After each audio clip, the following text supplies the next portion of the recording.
sitting on the shelf. Holy moly. So I just got into this random conversation with someone on a horror board. This autistic girl. I didn't know she was autistic. I thought she was just being really hyper fixated on silly details. So I kind of called her out on it a little bit, but not in a mean way. I think I know who you're talking about.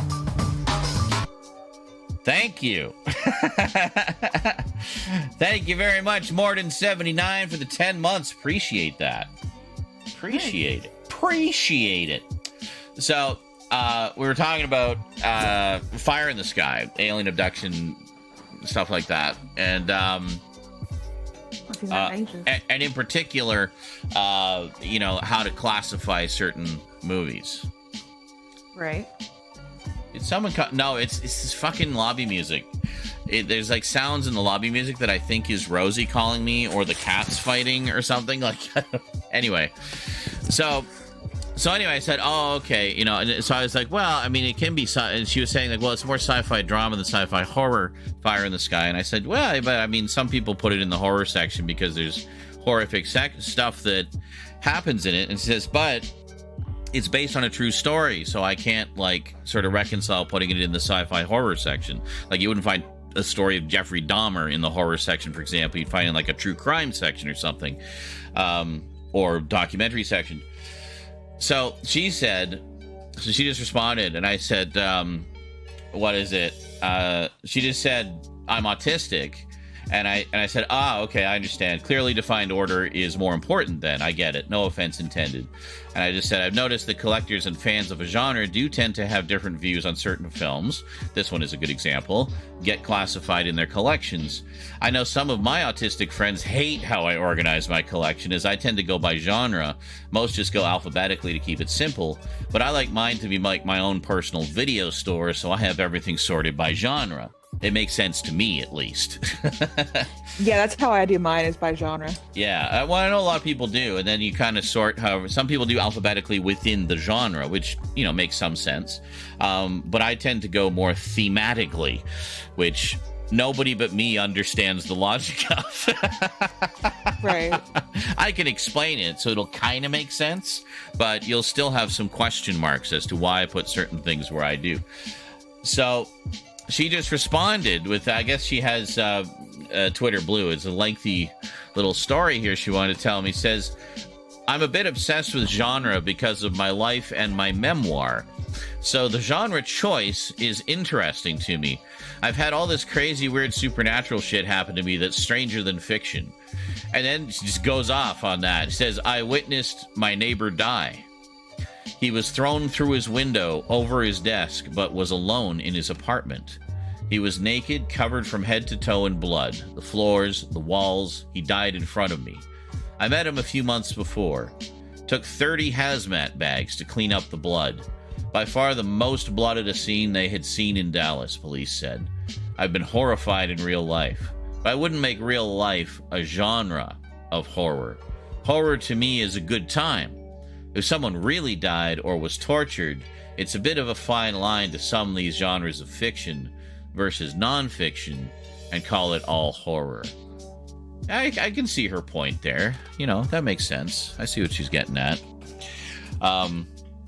So, I mean, as sort of a happy middle ground, I might suggest like a kind of like a true crime section, but the more horrific stuff like serial killers and things like that, but like dramatized accounts of real life events, so you might put that in documentary, but it's not really documentary because it's dramatizing it, right?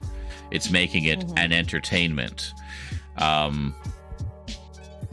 So yeah, I mean, it's really up to personal choice, I think, when it comes down to stuff like that, where you want to put it on your shelf.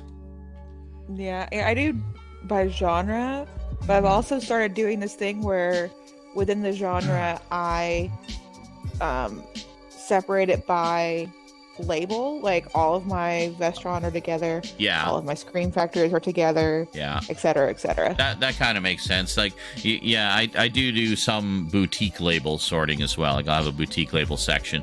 Most of my Scream Factories are together, unless they're a part of a series that kind of extends beyond the Scream Factory release or whatever.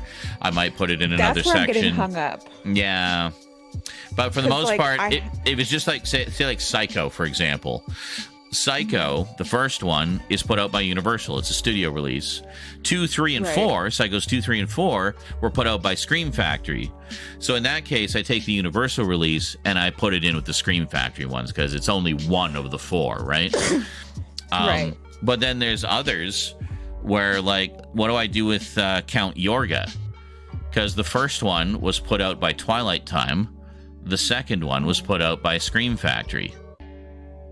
So do I put it in the Twilight Time section, or do I put it in the Scream Factory section? Now, actually, now that I think about it, that's not a perfect example because I don't actually have a Twilight Time section, and those I just go by movie. But say it was out on another label, say it was Vinegar Syndrome or something, or Arrow, if it was like an Arrow hard box. Oh, actually, I have one like that. It's, what the fuck was it? Yeah, Elvira, Mistress of the Dark. I have the first movie from Arrow, and I have the second movie from Scream Factory. So those are 2 boutique labels that generally have their own sections. So you know what I did? I have a family horror section. So I just put them in there as Elvira movies, regardless of label. So there you go. So that's kind of what I do. So for the most part, I'll go by label or genre, but sometimes there are little exceptions, and that's kind of, you know, taken on a case-by-case basis. Yeah, because I have, what is it, Basket Case 2 and 3, from Synapse. Yeah. But then I also plan on getting the first Basket Case, which was released by Arrow. So, like, do I like combine them, or do I just kind of like keep them in their own separate, like, little, like, I don't know, like, that's where I'm getting hung up on some of those, and it's driving me nuts. Yeah. But I mean, really all you can do is take it by case-by-case basis, because I mean, I think there's never going to be a perfect situation where you can have it perfectly divided by boutique label or something, unless it's something like Criterion. You know, it's one of the, like, big elite boutique labels like that. You know, you might put them all just in their own section, but I don't know. Yeah.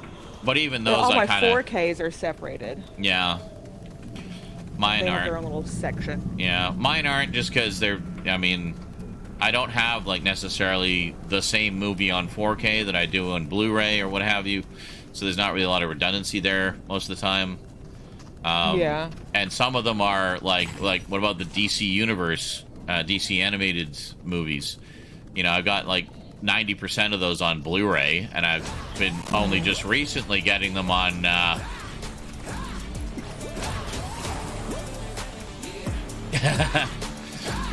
getting them on 4K, so I have those all sorted by release date, regardless of format. So, okay. Oh, with the exception of the DC Universe ones, the ones that were interconnected, those I have all together in order. So, yeah. One day I'll sit down and watch all of them. Maybe we'll watch them on Discord. Anyway, Slappy Shores. Here we go. That'll work. Slappy.